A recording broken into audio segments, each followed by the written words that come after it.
Hello everyone, welcome to the IYCN Professional Development Skills Workshop Series. My name is Fatima Mustafa. I am a graduate student at the Clarkson University and a conference team member at the IYCN. And I will be co-hosting this event along with my colleague, Dr. Guido. Dr. Guido, would you please introduce yourself? Yes. Welcome everyone from my side as well. I'm Guido Zichitella and I'm a senior scientist at ETH Zurich from Switzerland. And I will be also in the co-host together with Fatima today, this workshop.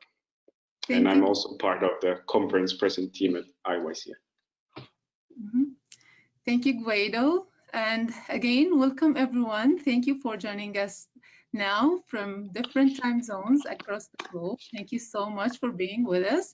And thank you for our guest speakers for accepting our invitation and their willingness to share their thoughts and experiences regarding our topic, which is preparing and thriving in graduate school. This is going to be our first workshop in this series, and we hope that you will enjoy our today's program. In this program, we will have two parts. The first part will be about introduction into admission. This will be highlighted by Dr. Sam Becker. Thank you, Sam, again for accepting our invitation. So if you have any question to Sam regarding how to get into the graduate school, something like what is the motivation to do a PhD or a master, how to prepare myself, how to choose an advisor, how to choose a school, and so on, please type your questions in the chat box and of course be with us in the first part with Dr. Sam. For the second part of our presentation or our program, we will have Dr. Nadine, dedicant from ETH Zurich, Switzerland. Nadine will highlight the topic about the life after getting into the graduate school, and this will be titled The Adventures and Misadventures of the Journey to a PhD degree. If you have any questions to Nadine, please go ahead and please type in your questions in the chat box right now and during our presentations as well. All right, so let me briefly introduce you to the International Younger Chemists Network. This network actually is kind of newly started. It was started in 2017. The vision of the network is to connect and empower younger chemists globally. If you want to know more about our programs and how you can get involved and get engaged as well, and to know more about our future events and so, please visit our website, IYCN Global, as well as connect with us on our social media platforms as listed here. It's also good to mention that the membership is free. So if you want to be a member, please join us and visit our website. If you are a younger chemist pursuing a degree in chemistry or at the age of under 35 or within 5 years from your last degree or training, you are definitely a younger chemist. So you are definitely welcome to join our group. This photo here, I really like that. This is our first General Assembly back in 2019 when we had it with the IUPAC meeting in Paris. I hope that we have the opportunity again to get together in a larger group, hopefully in Montreal, Canada, 2021. And hopefully by that time, the in-person meeting will be doable again. All right, so let's get started with our today's program. Our first speaker will be Dr. Sam Becker. Dr. Sam received his bachelor degree in chemistry and math and music from Washington. Sorry. All right. I'm sorry for that. All right. Okay, I can see the slide actually. I'm sorry for that. All right, Dr. Sam Becker received his bachelor degree in chemistry and music from Washington and Jefferson College, master and PhD degree in organic chemistry from the University of Wisconsin-Madison, and performed postdoctoral research in biophysics and chemistry education at the University of Michigan. In 2009, Sam began his independent career at the University of New Hampshire, receiving tenure in 2015. After 10 years at the New Hampshire, Sam returned to his alma mater to serve on the faculty of the University of Wisconsin-Madison, Sam is a member of the American Chemical Society and currently serves on the Society's Committee on Education and as a vice chair of the Graduate Education Advisory Board. Outside the lab, Sam's enjoy music and theater, cooking extravagant things, and exploring the world. Without further ado, Sam Becker.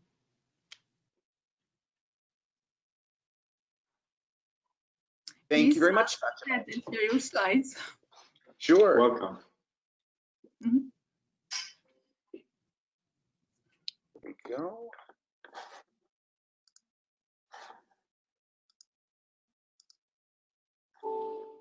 All right. Hello, everyone. Thanks for joining us. And thank you to Guido and to Fatima for the invitation and the kind introduction.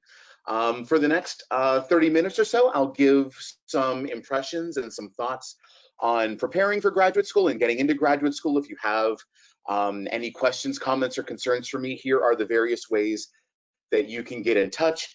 I do enjoy social media affirmation during these pandemic quarantine times, and so feel free to connect via Twitter if you would like to. So I think there are two steps essentially to preparing for graduate work in the chemical sciences. One of which will be probably well known, and another one I hope you're going to get information about during this particular webinar. And the first preparation step is a strong undergraduate background. Graduate school, of course, takes off where undergraduate left off. And so, believe it or not, we do sort of expect you to remember some things from your undergrad education. But even though you might think that what I'm talking about is coursework and lab work, which is very, very important, there are some other things that I hope that you get from your undergraduate education that you can very much leverage in graduate school to be a successful graduate student. One, of course, is research experience. And so we hope that when you enter graduate school, you will enter the lab and essentially be comfortable and have a good idea of what to do. Having a research experience in your undergrad doesn't mean you need to do exactly what you did in undergrad for your graduate work. It merely means that you're comfortable with the research process, comfortable with being in a lab, comfortable with working with others to get at some group problems and different things like that. And so research experience is something that you can definitely count on leveraging when you're in graduate school. And my little note here of if you do it, have something to show for it. A lot of times undergraduates just do research, and that's great. And you get a lot of experience. But when you're thinking about applying to graduate school and graduate school admissions, having something like a paper, a publication, a poster presentation, a thesis, something like that, that you can show somebody and that you can put on your curriculum vitae is also quite a nice step with regard to your undergraduate research experience. Some other things that we hope you can leverage from undergrad are what I would say are skills. These are things that are going to be, you're going to be doing in graduate school, but maybe not be given training necessarily in accomplishing them. Communication, written, verbal, doing webinars and now are apparently now are great things to practice before you get to graduate school because your coursework and your research will definitely leverage them. Data documentation and management, keeping a good laboratory notebook, knowing where you can and in what files you can record things like spectra from NMR or IR or something like that, how to manage those data on storage servers and different things like that to make sure that the data are kept safe and secure are things that you'll be leveraging in graduate school. Various software, including search engines, like Web of Science, or in the United States, we have ChemFinder and different things like that. Citation tools that you can use to build a bibliography for a paper or for a presentation are all good things to have before coming to graduate school. And certainly team and group work experience are great things to have before coming to graduate school, because chemistry and research do not operate in a vacuum or by yourself. You're working with a team of people in a research group, and knowing how to do that appropriately are great things to have in your back pocket when you come to graduate school. And so as we think about these experiences and how to leverage them for a graduate application, critically reflecting on these experiences will definitely help build some things to talk about in your applications, which we'll get to in a little bit. Now, the second thing, the second step in preparing for graduate work is really getting a good understanding of the process towards a graduate degree. And I think that's what we'll spend a lot of time talking about here with the next presenter, Nadine. I want to highlight at least what I see the differences are between undergraduate and graduate school in the United States to sort of make a case for why an understanding of this process will help you become a better graduate student. And so, at least in the United States, undergraduate chemistry majors sort of go through what I talk about as being a credit game. Here you take a series of classes, often they're prescribed in a sequence that gives a chemistry major. You hit a certain number of credits and the university sort of gives you a degree. In some institutions, you take other classes, general education requirements. A lot of chemistry majors take physics and mathematics classes and things like that. But in general, if you do moderately well in a series of prescribed classes, you're awarded an undergraduate degree. Also, in the United States, undergrad, and perhaps throughout the world, courses and grades can act as motivators. I know when I was an undergraduate student, it felt really good to get an A in organic chemistry and things like that. I wasn't necessarily focused on learning, I suppose, as much as I was focused on getting a good grade. And that might be true of some of you, that might not be true of some of you, but graduate school is going to be very, very different with regard to these ideas. Because graduate school is a very individual process. I really, in my career, have never seen two students take the same journey as another student. The things that may have motivated you in undergraduate, maybe courses, really only exist at the beginning, maybe your first and second years in graduate school. And so you need to be motivated by something else. And having a letter grade on an exam or on a transcript will not be serving you in your later years of graduate school. When you get going in research, you might have found this already in your undergrad years, especially if you're doing leading a project. Sometimes you're the only motivator, and that can be a very, very different situation than a student has been put in before. And then finally, aside from classes, graduate school really doesn't have any grades. Your intellectual process is monitored by a committee through various checkpoints depending on what university you are enrolled in. And that committee will be the group of people that go, yes, you're going to get a graduate degree, or no, you are not going to get a graduate degree. It is not about accumulating a number of credits necessarily. And so having an understanding of this process and how your undergraduate years and graduate years will differ, I think can be really key to being a successful graduate student. And with that, I think one of the main characteristics of a successful graduate student is essentially a need to discover new things. You're motivated by discovery, you're motivated by your own learning, rather than courses or exams or grades or something like that. And so in the most successful graduate students, I do see this sort of emotional need to discover new things, and that's what motivates them. And with that, I really, really like this quote from the Journal of Cell Science, almost 10 years ago now, from an article entitled "The Importance of Stupidity in Scientific Research." Science makes me feel stupid too. It's just that I've gotten used to it. So used to it, in fact, that I actively seek out new opportunities to feel stupid. I wouldn't know what to do without that feeling. I think it's supposed to be this way. And stupid here isn't meant to be used in any pejorative type of way.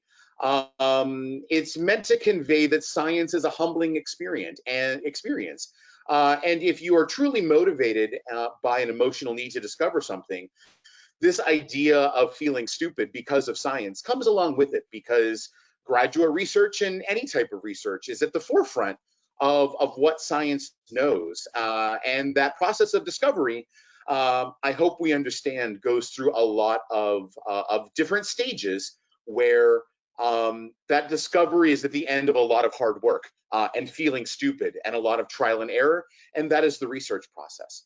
And so a lot of times I see undergraduates come into graduate school not really knowing how to deal with this feeling of feeling stupid or feeling failure.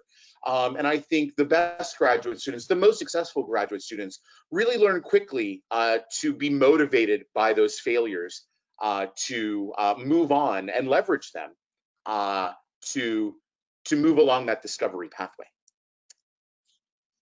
And so now I'll move into thinking about applying to graduate school. There is a lot to consider when choosing programs and schools to apply to.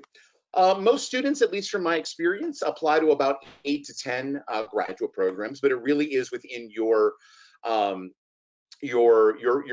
personal financial situation about how many you can apply to, because a lot of times there is an application fee to do this. I want you to keep in mind that the program that you, the program for you might not exist in the chemistry department. Considering we're motivated by research and we're motivated by discovery, since chemistry is the central science, it can exist in a lot of different departments and a lot of different programs. Here at my institution, for example, biochemistry exists in a completely separate college in a completely separate department, and you can apply to a biochemistry program and a chemistry program here at my school. You can also apply to material science or engineering. Mechanical and electrical engineering often have research programs that deal with chemistry. And so look well beyond chemistry programs, because you might find research and a program that is for you that isn't in a chemistry department. I encourage you to look at data that are out there. Things like rankings, I'm not entirely sure present the best picture, because for things like the US News and World Report rankings take into consideration things that you might not necessarily be doing, like alumni donations and things like that.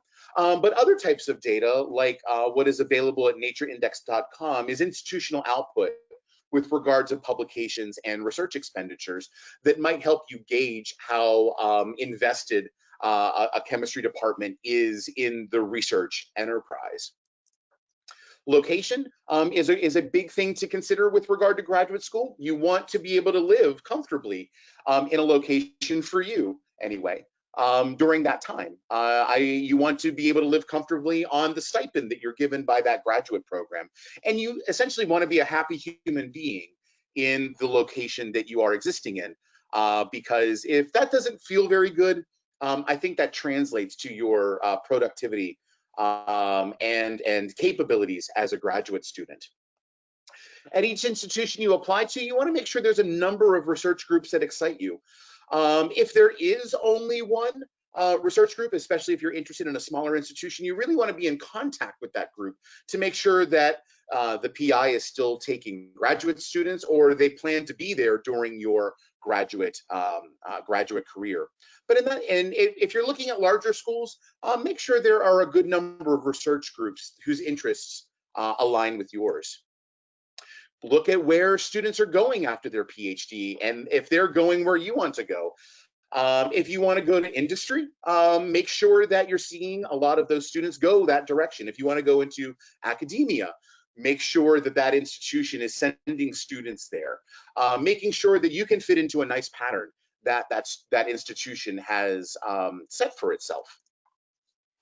Think about relevant professional development opportunities that may be available at that institution. If you're interested in teaching, or interested in a career in policy making or writing or things like that, make sure there are things there that supplement your graduate education, so that you can move on as prepared as you can be to whatever your next career step is. And then finally, a big overarching question: will that program support you as an individual, as a human being, as the researcher that you want to be? I think the way that departments and universities have have responded to our current world situation with regard to pandemic here in the United States, with regard to social unrest, can be a very good piece of information for you to take away with regard to how the program will sort of support you as you are going through a very difficult scientific training process. So there's a lot to consider. I think, and that might be overwhelming, but a key piece of information here to sort of lower that anxiety is many schools can be the right school, okay? I think you'll find each of you a number of schools out there that meet all of these criteria for you. You do have to choose one eventually, but certainly throwing your name out there when applying, take comfort in the fact that many of them can be the right school for you.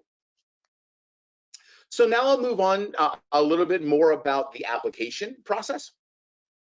And so you may think about the application as needing to sort of check a series of boxes. Okay, I have my transcripts, I have my test scores, I have my essays and things like that. But I'm actually going to discourage everyone from thinking about this as a checklist. I want you to think more about the application in terms of putting all of those pieces together to form a consistent narrative about who you are, why you want to attend this institution, and what fascinates you about the chemical sciences and research therein. So all of these common application components, online forms, you're going to go to websites and put in information. You're going to get transcripts from your institution. You may be asked to take some tests. Now here in the United States right now, the GREs are falling out of favor, and so make sure to really understand whether you need that as a application component. For international friends out there for whom English is not your first language, a test of English language proficiency or something like that might be a requirement at your institution. Letters of recommendation are going to be a big component of this application. Some schools ask you to upload a CV or curriculum vitae, and also write some essays. And again, this may seem like a checklist, but remember that this entire application is going to form a consistent narrative about you. And so rather than checking these boxes, I want you to think about this in terms of how do you put all of these pieces together to tell a story about you. And also consider the fact that by the time that you're applying what would be a senior year here in the United States, your grades and your courses are essentially set because you're applying in the fall of your senior year. And so really thinking about those would be the least of your worries. What can you do to enhance your application? Think about letters of recommendation, your curriculum vitae, and your essays. And I'll focus on letters of recommendations and essays here. For your essays and for your application, however, I want you to give insight into how we are actually judging your application. Whether the university actually shares it or not, there tends to be a list of criteria that we're looking for in an application. So your job in putting together that application is essentially building an evidentiary argument with regard to our criteria.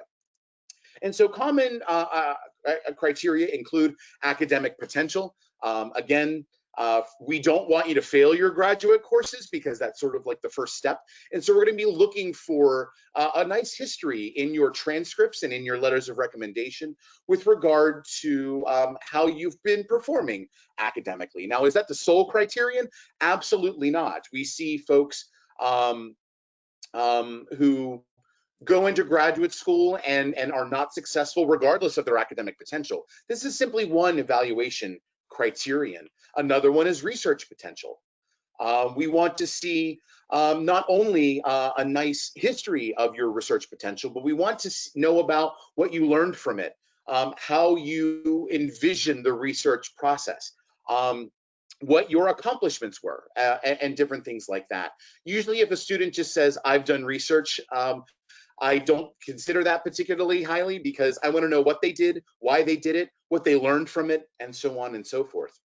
Another evaluation criterion is how interests align with department research. You might be a fabulous student. I'm sure all of you are. But if what you're truly interested in doesn't align with the research in our department, that is not a particularly good fit and may place you sort of further down in our applicant pool. And so how we find out this is things like your essays. You might be talking about specific faculty members who you're interested in working with and why. We want you to be actually a good self-evaluator.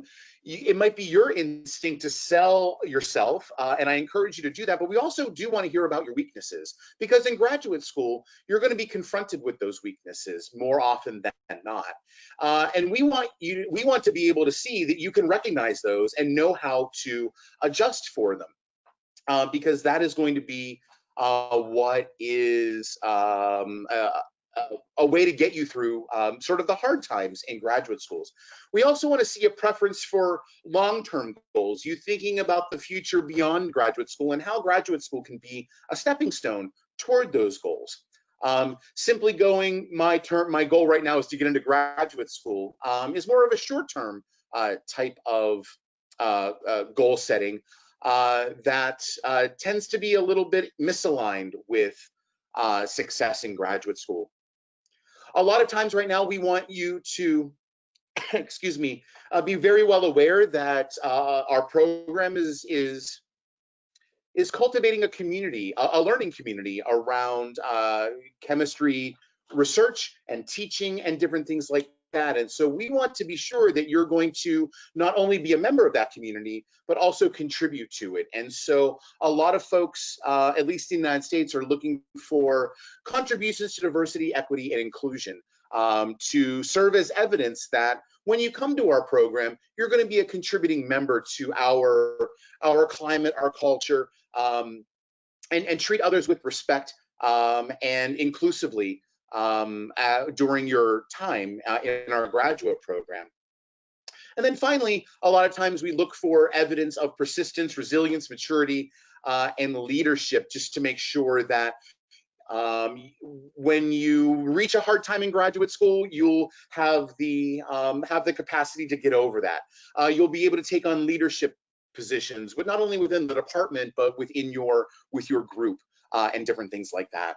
So these are sort of the criteria that we use in my department, and they can vary wildly from institution to institution, but you must understand that your application is building evidence with regard to the criteria that folks are using to judge your application. And so that's why I am encouraging you to think about the application as a self-consistent narrative rather than a series of checkboxes. And so to talk a little bit about personal statements or essays, first and foremost, make sure you look into the requirements for the personal statement or essays.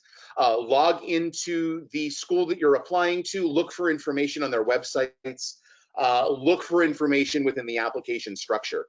This could vary anywhere from attach a personal statement to answer these 6 questions that are very specific questions. You're going to want to know what those requirements are for the personal statement or essays well before you start writing them. Don't leave that to the last minute. But if you are prompted for a generic personal statement, a general structure that I advocate for is align your experience and goals with the school to which you're applying, all right? And so what have you done up until now? How has your life and your school experience sort of converged on your decision to attend graduate school? What do you want to do with your life and career? Now, just posit something, don't necessarily hold yourself to it. But again, we want to see evidence of long-term goal planning for the most part. And then finally, how will coming to our school in particular help you achieve these goals? These personal statements should be tailored to the institution to which you're applying. And so take into consideration, what you've done, what you want to do, and how does our school help you achieve these goals. You're going to also want to comment on your strengths and weaknesses. Again, we want to see evidence that you are able to self-evaluate.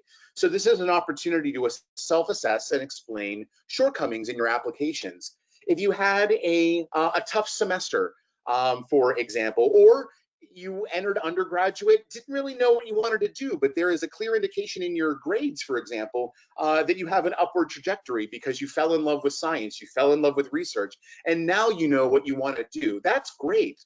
Let us hear about it. Or else we'll look at your transcript without knowing what the real reasons were for those observations that we're making.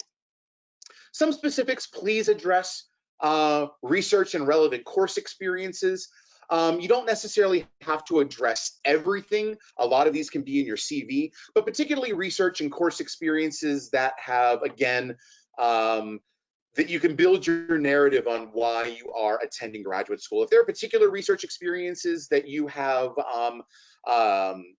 had unique or major contributions to, those are things that we want to hear about. We don't necessarily want to hear about a list of research experiences without some other information with regard to why they were important to you. Describe any work that you're going to talk about in terms of your contributions, accomplishments, and what you've learned from them. Again, just don't go, in undergrad, I did spectroscopy on heme proteins. Okay, that's great, but it really doesn't tell us about what you contributed to the project, what you learned from it, and what your accomplishments were. We also want to hear about faculty members with whom you're interested in working and why, and how your past experience has leveraged or has given rise to a research interest that you have in graduate school, and what members of the faculty at our institutions are doing things that you're interested in doing. And then finally, a question that I get a lot of the time is, how much non-chemistry content should I include? Well, does it contribute to your narrative would be a good filtering mechanism. And so I say, when or if applicable, describe leadership and teaching experience. Oftentimes you're going to be a teaching assistant, at least in the United States for a lot of the times that you start graduate school, or you're going to be asked to take on leadership positions within your research group. And so things like this are good to mention. And then again, how have you enriched the communities to which you belong? We want to understand that you're going to be a contributing member to our learning community here. And then finally, with regard to this idea, a lot of folks might be unsure about how much personal information to sort of share. They might think that that's going to be looked at in an adverse way. And my response to that is the following. If there is something about you as a person and an individual that is really important for us to know, please share it. Because if an institution thinks about that in an adverse way, that institution is probably not going to support you anyway with regard to the person who you are. There's a place in chemistry and in graduate research for absolutely everybody. And you sharing your experiences in an application and a school saying, I wish you wouldn't have done that, is a filtering mechanism for you to find the place that supports you. And with that, I think I'm pretty much out of time, and I want to make sure that there is time to address questions, comments, concerns. And so I'll turn it back to Fatima. All right, thank you so much, Sam, for this great presentation and the great insight about the topic. I think you have covered pretty much every question that we have so far. And I think we have a couple of questions that we might taking in these left 5 minutes. So there is a question about the timing. Some people, some students, sometimes they have like think about maybe having a break. So we have like, or maybe do something and then decide to come back. So we have a couple of questions here. Says, should I take a break after undergraduate education, then come back to graduate school? Or maybe I want to apply for a graduate school, but I have a gap of years after graduation, maybe with or without work experience. Is this okay? Sure, sure. And so taking a break is completely up to you. Undergraduate can be absolutely exhausting. And so, or you might be unsure about what you want to do, right? And so a break is fine. Now, coming back to that from that break and applying to graduate school, If you have a break, we would like to know what you did during that break, because if you took a break and you don't tell us what you did, we won't know how to really deal with that, right? And so you don't want to make us jump to conclusions about you when those could be unfair conclusions, right?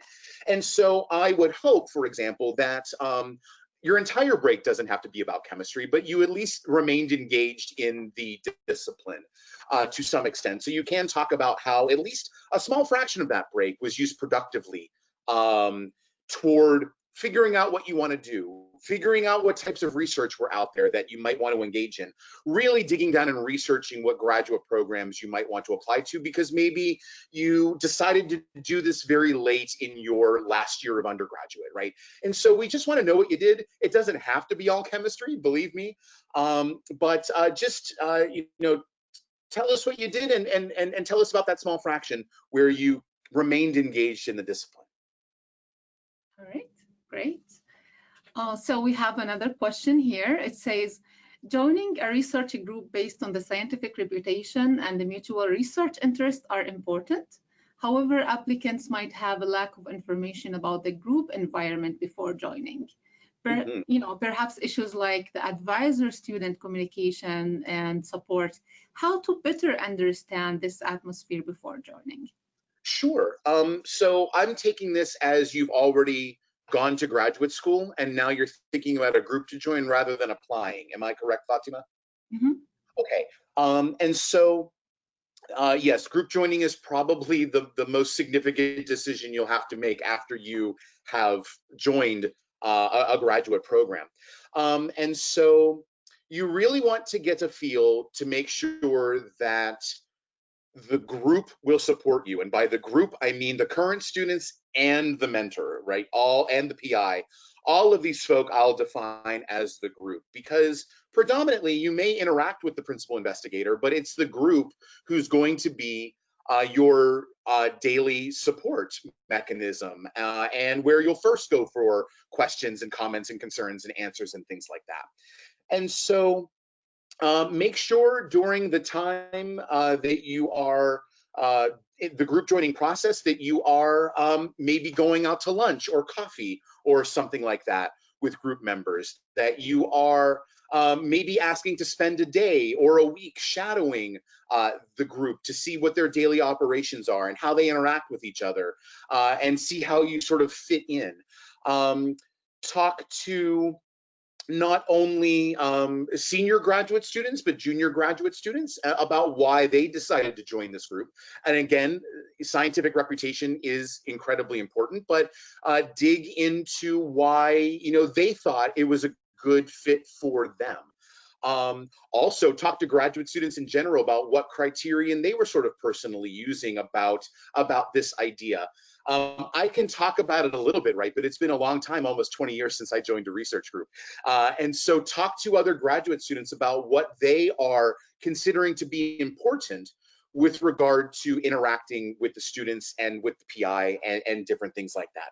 Moral of story, talk to a lot of people and decide for yourself what values are important to you, how you want to communicate with people, and whether they are generating an environment that you feel like you fit in. Am I addressing that okay, Fatima? Yeah, that's Okay. great, actually. Thank you so much, Sam. I think maybe we have one more final comment. Like, if you have any final advice for the students who are right now in the undergraduate level, in all years, of course, and any other students who are, or any other one who actually looking for application in graduate school, do you have any final advice for them? Sure. If you're applying this year, and let's face it, let's even go to next year, right? Because we don't know when global events are going to settle down.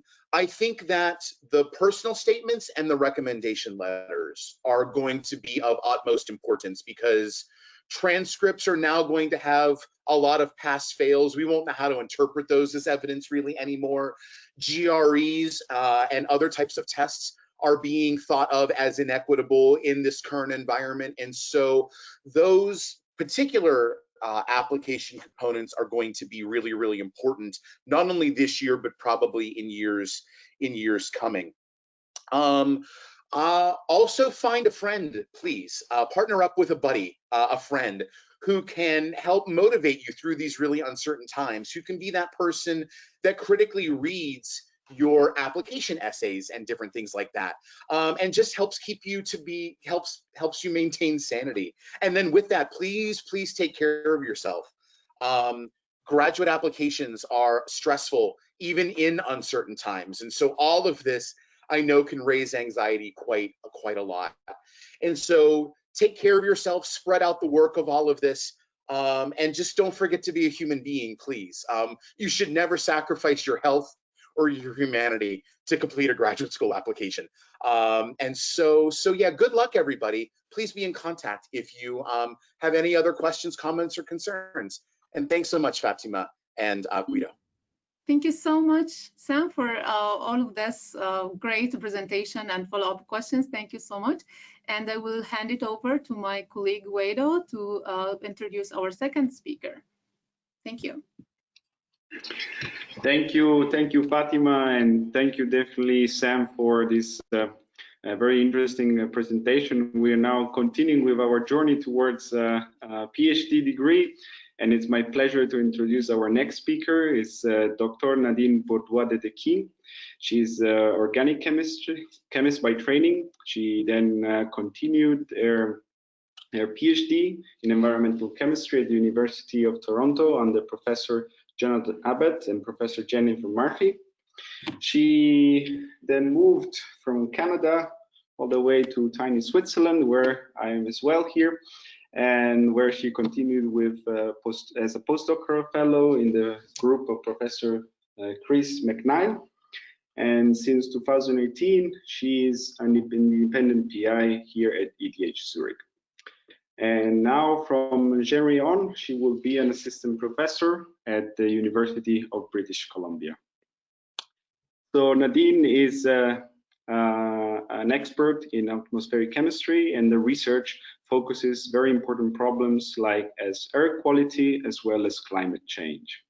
She has been awarded several both national and international awards and for her scientific research, but she is as well very keen and very open to the more general audience. And as well, this is, for instance, one of the reasons she was awarded. She was recognized as one of the 25 chemists that you should follow on Twitter, for instance. And she is indeed very active as well in several chemical as well as geophysical societies. And as she's both in Canada and in Switzerland, she can satisfy one of her great desires, that is skiing. So this is also where you can find her, if not in the lab. So with any further ado, before starting, I would like to remind all the people listening, please ask questions. You can send us also especially to organize a question or here in the panel throughout the presentation, so that we can discuss them during the Q&A. So without further ado, please, Nadine, the floor is yours. Thanks. Thank you very much, Guido. That's a very kind introduction. You made me smile. So now you should see my screen, and now you should see my presentation. All right, so you can hear me, you can see my presentation. Everything's okay, I think. Yeah, everything is fine. Thanks. Okay, thank you for confirming. All right, great. So hi, everybody. I'm Nadine. I'm currently at home in Zurich, Switzerland. And basically what I want to share with you are adventures and misadventures on the journey that is a PhD degree. And I really think it's a journey, and it's meant to be a journey as well. So I've prepared some slides that hopefully guide some discussion. If there are questions along the way, please do interrupt me, and I'm, I guess, addressing now the organizers. Please do interrupt me so that we could have this ongoing discussion. So to get started, I thought I would introduce myself as a chemist and talk about different disciplines that I've hopped around a little bit. My background training is actually in organic chemistry. So I have a bachelor's degree and a master's degree in organic chemistry, where I worked on catalysis as well as total synthesis projects. And I also worked in pharmaceutical companies during that time. I then switched gears, which was not easy. We can talk about it. And then thought that I would apply this organic chemistry knowledge to a different field. So I pursued a PhD in atmospheric chemistry. And I specifically studied the fate of some organic pollutants in the atmosphere.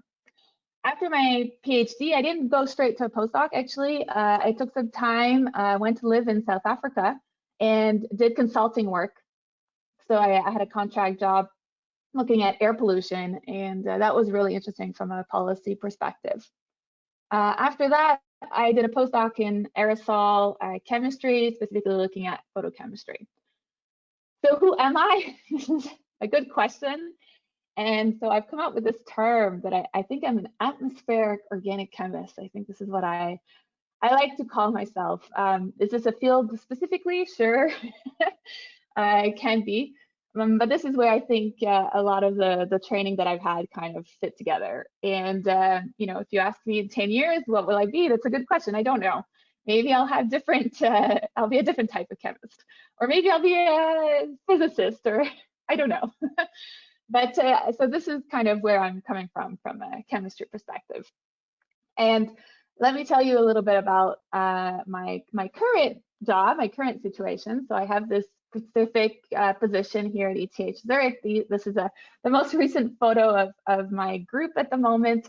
So I don't have any PhD students in my group, but I have master's and bachelor students. And I'm really in between two different groups and two different institutes. And I think it's very exciting because I get to learn a lot about new research and interdisciplinary research. And this is very exciting. So we have access to lab work and also to modeling work. So I think this is really cool. I'm happy to go on into more of the chemistry that I'm specifically interested in, but that's not necessarily the goal of this talk.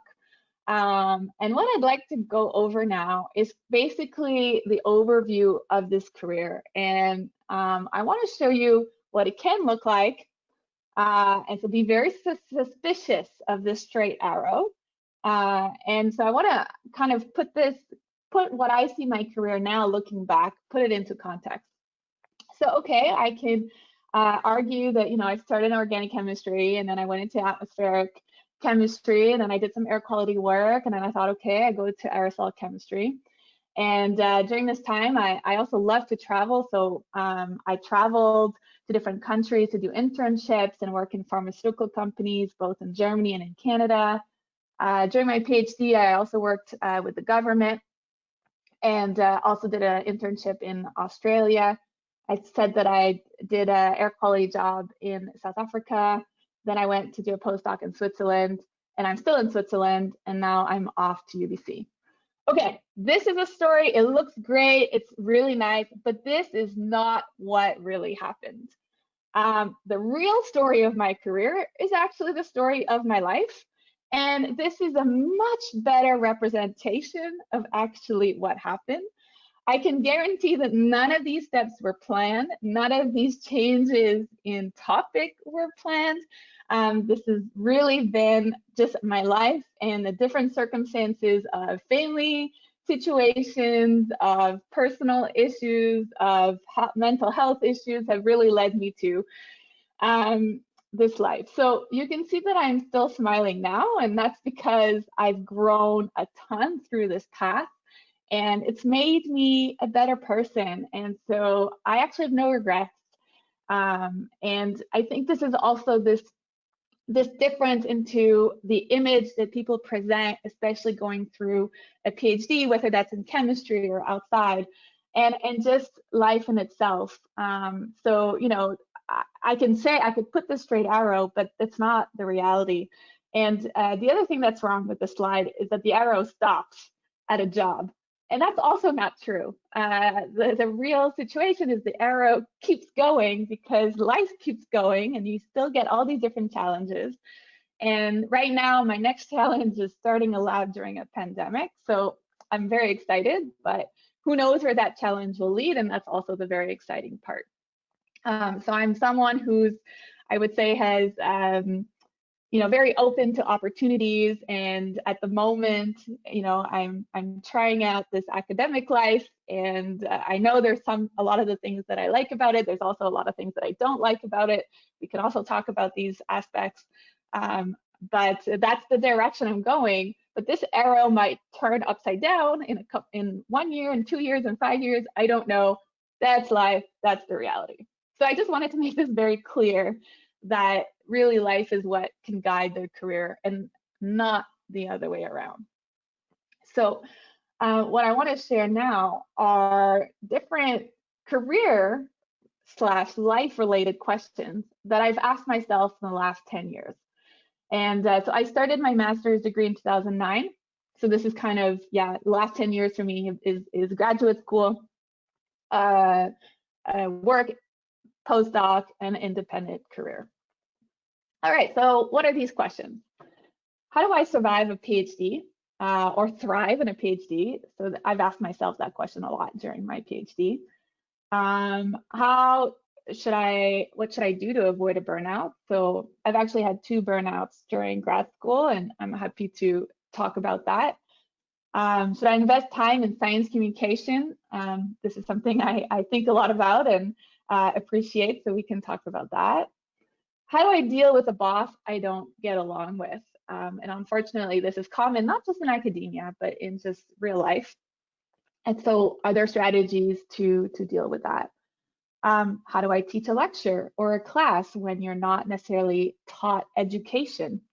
How do I write a proposal? In science, you have to sell your ideas to get money to be able to do the research. So how do you do that? Should I work in industry? Should I stay in academia? Should I become a professor? I'm still asking myself this question. Should I apply to this scholarship? Should I apply to this job?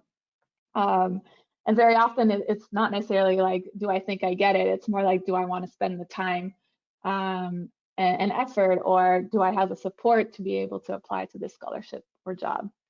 How do I apply for a tenure track position, for example? When should I have children? What aspects of my family life do I prioritize? These are really tough life questions, and these are life questions, not career questions. And what challenges do women and men face in science? What challenges do underrepresented groups face in science?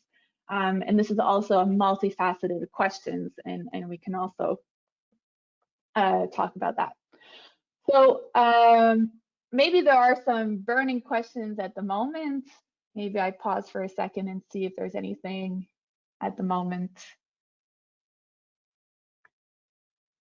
Okay, I don't hear anything. So, so far,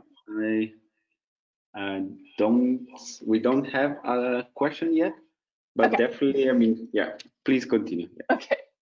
Okay, thanks, Guido. Yeah, so just stop me when something comes up.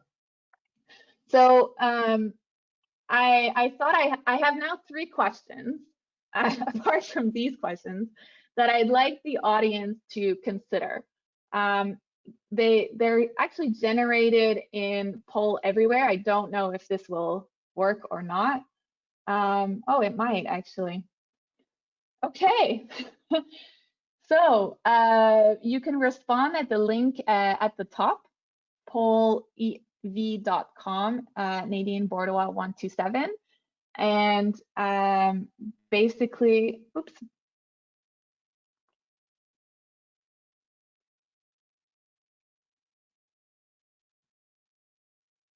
Yeah, now whether so I guess that we'll have to wait and see if this is working, and if you get to vote, whether it's using your mobile phone or so. So go ahead and do that if you can. But it's also just worth thinking about. So the question is, do you know what type of job you would like to have after your PhD or postdoc? And are you somebody who has exactly the job in mind, knows exactly where they're going? Are you a yes for sure type of person? Or are you somebody who's more like, yes, I have some ideas, but I'm open to opportunities. Let's see what happens when I get there type of person? Or are you a person who's like, yeah, I'm not sure. We'll see. Maybe I should start thinking about, these different opportunities. Or are you someone who's like, oh my goodness, I have no idea. Please help me now. So just take the moment to think about that. And I think this is also helpful to guide some of the priorities during graduate school. I will say that all of these answers are correct answers. They're really about who you are at this moment, at this stage. Okay, so this is the first question.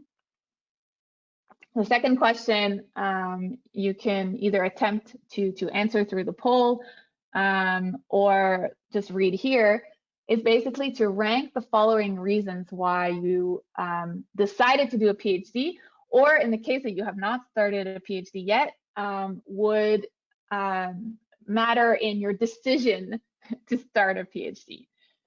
So, and then the idea is to rank them from most true to least true. So is it because you love to learn? Is it because you really like working in academia? You like the school type of environment? Is it because you're really passionate about this one topic and you want to dig deeper, or you know you want a job in this topic and this is a topic that really drives you? Did you decide to do a PhD because there were no other job opportunities? Because you wanted to make a difference in the world, so you thought, hey, a PhD is a good way to do that, or not, depends on the person, because it'll provide better opportunities later, or are you not sure whether to even start a PhD, or you're in a PhD and you're not sure why you're in a PhD? That's okay. I've asked myself that many times, or some additional reasons. Nadine? So I think those are all, yeah, go ahead. Just one thing, if you can start the poll, because he says that waiting to begin the poll from. Oh, is that right? Hold on, okay. So that's my issue. And we also have a question then when you start the poll from James Riddell.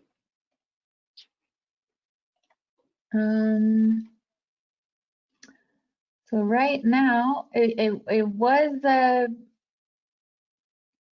was fine, and now it's not showing. Okay, hold on. Let's talk about it.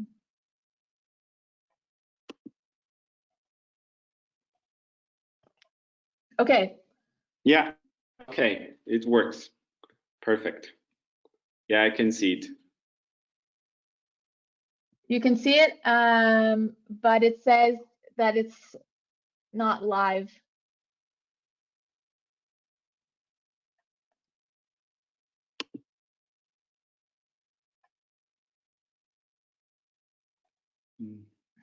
That's okay.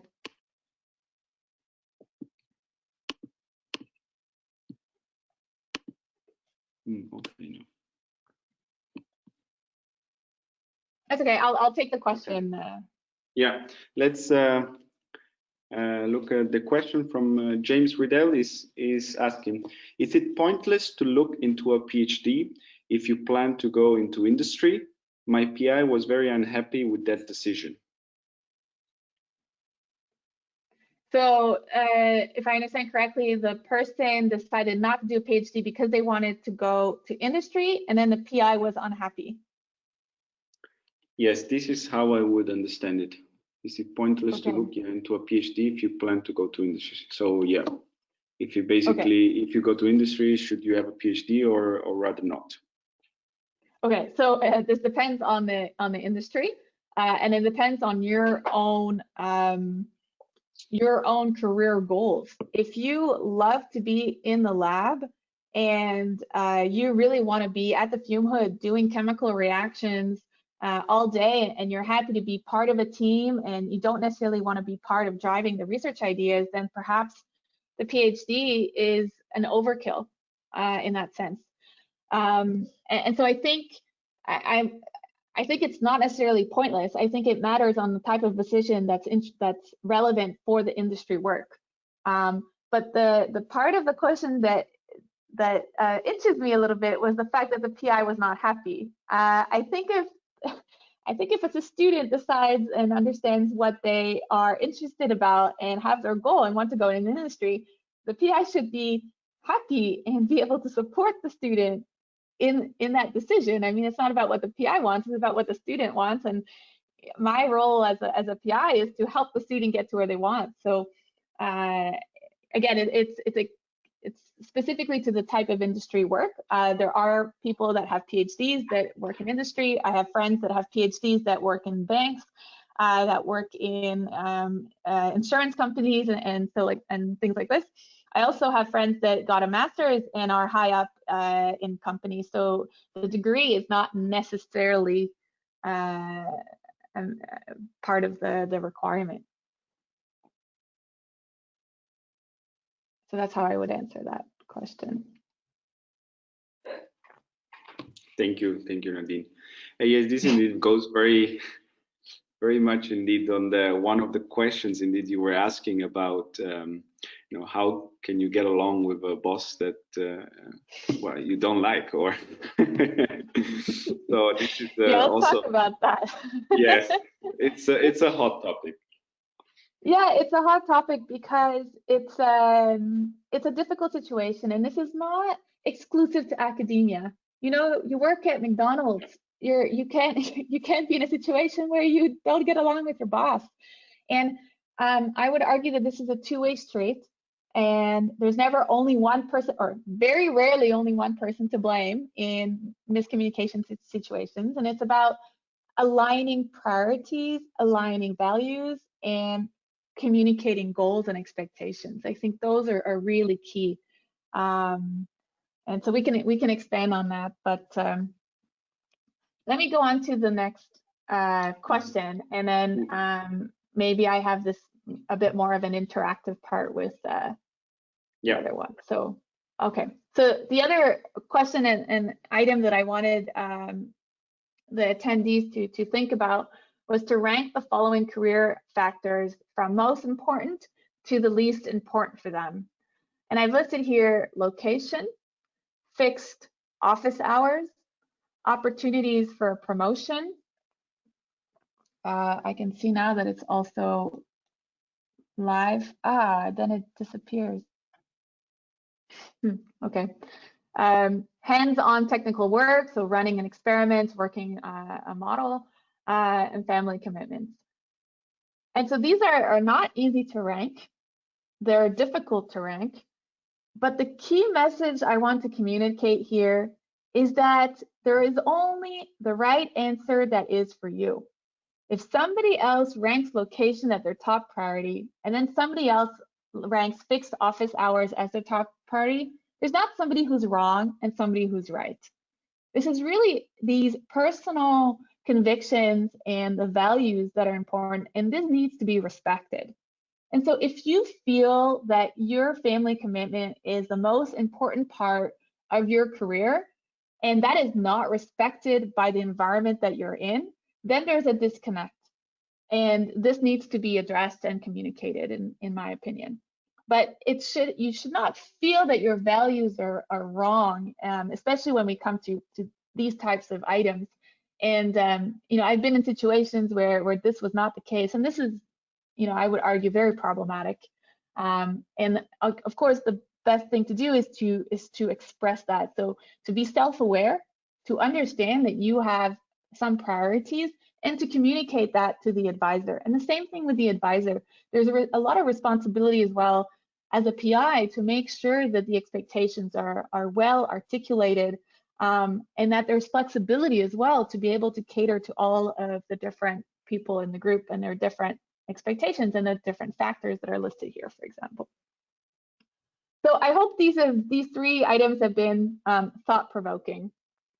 And before I go into more specifically trying to answer some of these questions, I want to share this analogy. And this analogy has really blown my mind in a sense. And this idea of the career ladder. So there's different types of productive career moves. And traditionally, we think of a career move as a ladder, and that every career move has to go up one of these steps in the ladder. And so you start, for example, for a bachelor's degree, you go for your master's, you go for a PhD, then you go for the postdoc, then you go for the academic career, for professor or tenure track, if that's the academic system. Or you go to be a researcher, then you're in the lab, then you move to project management, and you move up, and you move up, you move up. And I'll argue that this is not really the reality of careers today. And the better analogy is a jungle gym. And actually, it can be that the best career move for you at the moment is to take the slide down to the bottom of the jungle gym and to go and climb on the other side. And that's the path that's going to take you to the top of what you aspire to do. And to me, this is really meaningful. And it really trashes this ladder idea. And it's also much more realistic. And I can tell you, I have taken slides many times, but I do feel like I'm learning, I'm productive, and that I'm successful despite the fact that I've taken the slides, many different slides, many times. So if you know, I think perceiving even the PhD journey as this jungle gym, there's a lot of value here, because sometimes you're stuck in a project, and this can happen. And sometimes the best way to do it is to take the monkey bars across to the next project.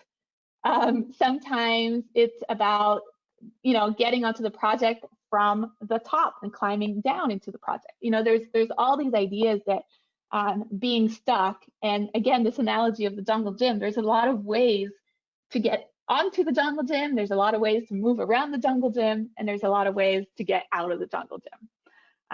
So don't feel stuck, because you can't get stuck in a jungle gym. That's the whole idea, is you have all these paths to it and all these paths out of it. So, I mean, this is for me a really key message. And when I heard about this was from this Lean In book. My mind just blew, and I was just like, wow, this is such a powerful analogy. Okay, so yeah, so what do people think? Like, do they perceive this analogy? There's no thumbs up in this GoToWebinar, but I hope it's made you smile at least. So what I want to do now is basically I've characterized some of these career questions that I've just asked previously over the last 10 years into 5 different sections, and I've prepared material for all 5 of these sections.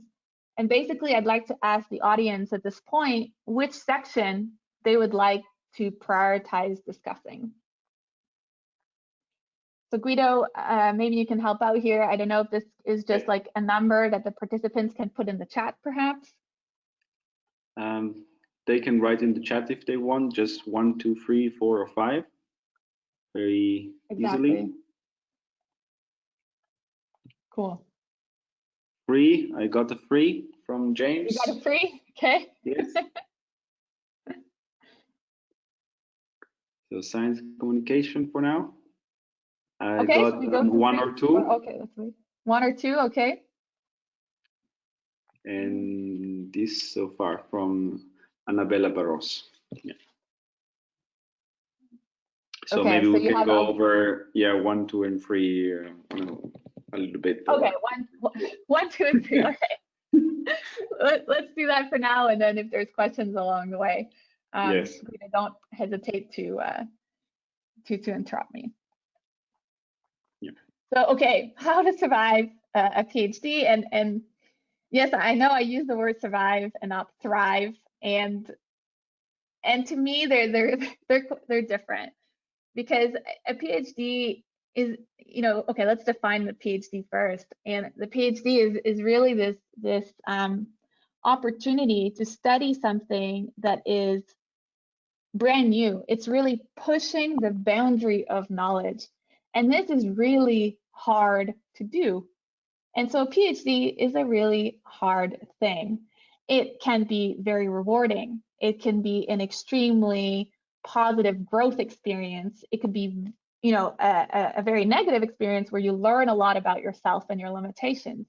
So it can be many things. And at the end, it's hard, but at the end, you achieve this new knowledge, this new knowledge aspect in pushing the boundary of the research that you're doing. So it gets tough in terms of just time management. It gets tough in terms of project management. It gets tough in research. It gets tough in many ways. And there's a lot of things competing for your attention, and we're usually not making a lot of money. So it's not an easy life.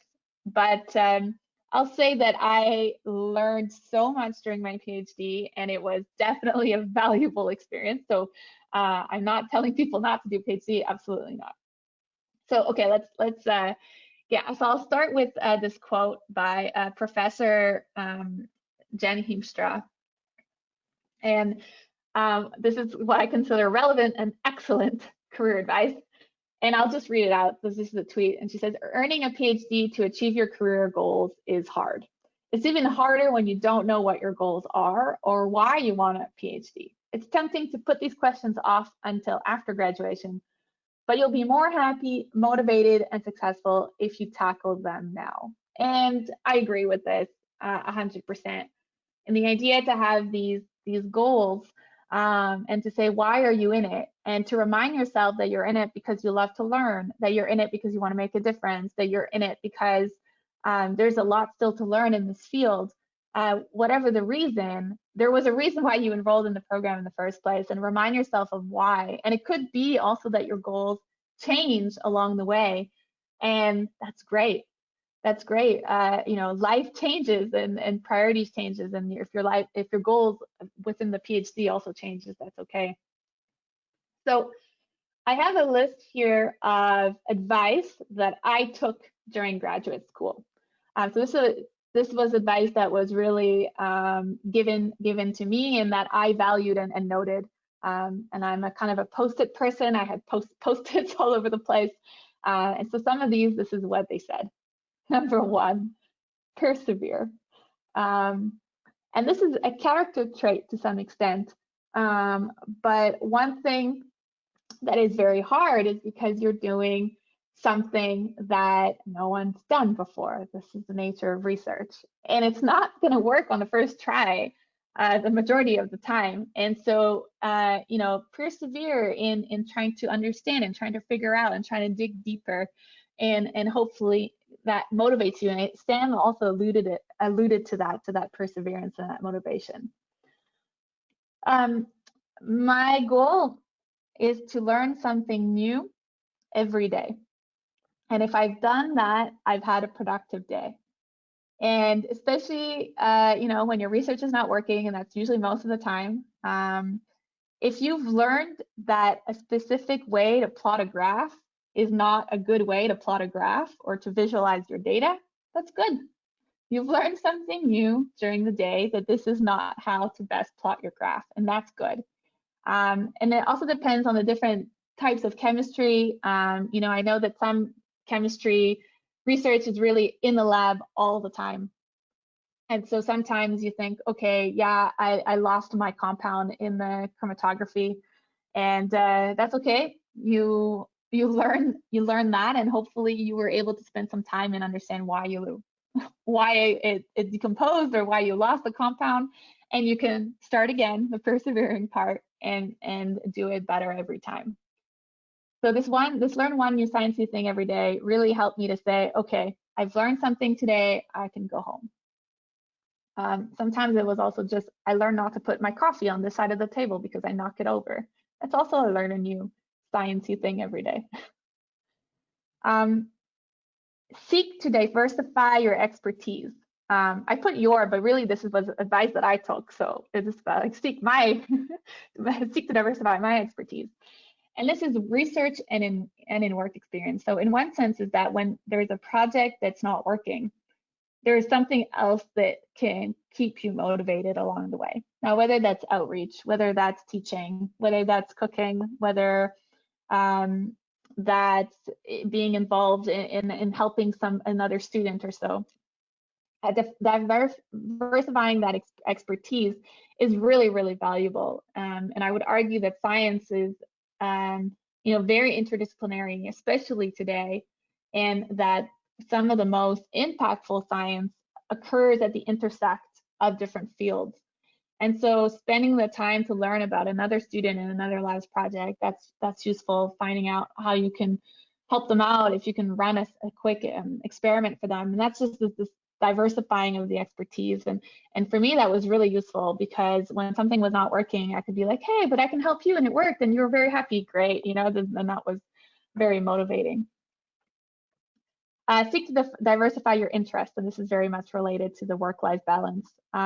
If you only work all the time, it's draining. It's absolutely draining, because the nature of research is that it normally fails. So if but if you love to learn, that's good, because you learn through the way, but along the way. But this work-life balance is very elusive. There's also even something wrong with this term, even work-life, as if they're two different things. And are they one? I still don't even know. But I have a lot of other things that I care about and passionate about. And so Guido mentioned that I love to ski, I love the outdoors, I love to bike. And so this is diversifying my interest. So that when something's not working, I can go home and there's something else that's very exciting, whether that's photography, cooking, and so on. Become an expert learner. This is key. This is key. This is the message that I send my group members, is to learn how to learn, to become a resourceful person. And that's actually, I think, the goal. You talk to a PhD from any field, they're experts at learning. Because they've been able to do and push the boundary of research. And so when you think about it, I don't know, it makes me smile that I can call myself an expert learner. And so that allowed me to take a step back during graduate school and be like, yeah, I'm learning. It's hard, but I'm learning, and yeah, I'm an expert learner. So to me, this was very encouraging. This never feels stuck. This is a powerful message, and I would have certainly benefited from learning this message earlier on. So I can relate in the sense that I was in a PhD program that after 2 years I quit, and I felt stuck. I felt like there were some miscommunications. I felt like there was not the same priorities, and I felt stuck because I didn't know that I could leave. And it turns out that I was able to get unstuck by leaving the program, and actually ended up pursuing a program in atmospheric chemistry. And it was very, very hard experience, and I'm willing to elaborate on that if some people want to know. But I learned to get unstuck, and I cannot emphasize how important that lesson was. That when you're stuck, you don't have to be stuck. There's a lot of support involved, and there's communities, and there's services available at universities to get unstuck, whatever the problem is, whether it's in research, whether it's in interpersonal skills, whether it's in the program itself. And once you get unstuck, you'll see it's a powerful feeling, and now you also know what it's like to get stuck. And you can also see the red flags when they come in and be like, okay, no, I don't want to go this way. I'm gonna make sure that I remain unstuck. So this advice was very important. I'm hearing some noise. So, yeah, we have basically 1 minute left. So okay. Very short. All right. But yeah, in general, exactly as an overall, basically mainly overall advice and to students and that you would give from maybe as please. Yeah, exactly. So basically my advice here is to under-promise and over-deliver. This is good in any career, in any environment. You want to be able to really say, hey, I'm going to do that, but then deliver it early. Now, whether that's a promise, for a deliverable, whether that's something you're going to do, that's a really key message to just get along. But what I really want to say is these items here: the be teachable, be generous, be kind, be humble, help others. And this advice is just the most powerful, and it is applicable in any career, but specifically in the PhD where it's really hard. And these are be kind, be generous, be teachable to others, but also to yourself. And so that is really my main message. Great. Thank you very much, Nadine. It's particularly for being here today, for also in particular for your honesty also in talking about this that life and career both are not straight lines, although we actually typically have to present them as straight line, at least the majority tend to present them as straight line. But this is a very important lesson for, I think, for those who are listening to us and everything that you talk to the challenges of facing bosses that are can be a very bad relationship with, and so many other topics that you touched today. So I want to thank you again for sharing your experiences and your thoughts on this. Thank you. All right. So yeah, I'll give exactly a word to Fatima that she will conclude the webinar that we have to finish in the next 4 minutes. And yes, please, Fatima. Thank you, Fredo. Thank you so much, and thank you, Nadine, for sharing your thoughts. Thank you so much. That really very helpful tips. And for all of you, I do have actually a few announcements. So we are glad to organize this series of workshops. So this workshop series about the professional development skills will be continuing. So we do have one coming next month about diversity of careers in the chemistry field. So if you want to know more about what you can do with your degree in chemistry, either being like a bachelor or like a master or PhD degree, so stay tuned and follow us on our social media accounts and visit our website.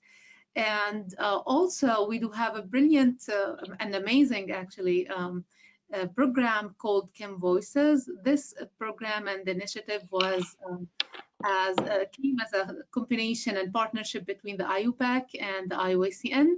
And the motivation toward this program is to highlight and to give like a platform for young chemists to discuss their topics of interest. And it actually featured the awardees of the periodic table of younger chemists that took place last year at the 100th anniversary celebration of the IUPAC. So for that, we do have actually a couple of webinars that have been done with highlighting those awardees, discussing topics such as chemistry beyond the bench and the resilience as well. You can go back to the IUPAC YouTube channel and check out the recording. You can, of course, also let us know what are the topics of your interest that you want us to discuss, that topics that interest you and interest the early career chemist as well. So if you contact us, let us know. We will be happy to discuss those as well in our future webinars. Also, this month, the coming November, we will be having a new coming webinar under this series. It will be more about collaboration and innovation. So stay tuned, and we will be happy to have you again attending our events and programs. So at the end, it's really great to have you all here, and I would like to thank you everyone to joining us, and thank our guest speaker for joining us and sharing their thoughts and experiences. That was really amazing, and thank you, and looking forward to see you in the future events. Thank you, everyone. Thank you, everybody.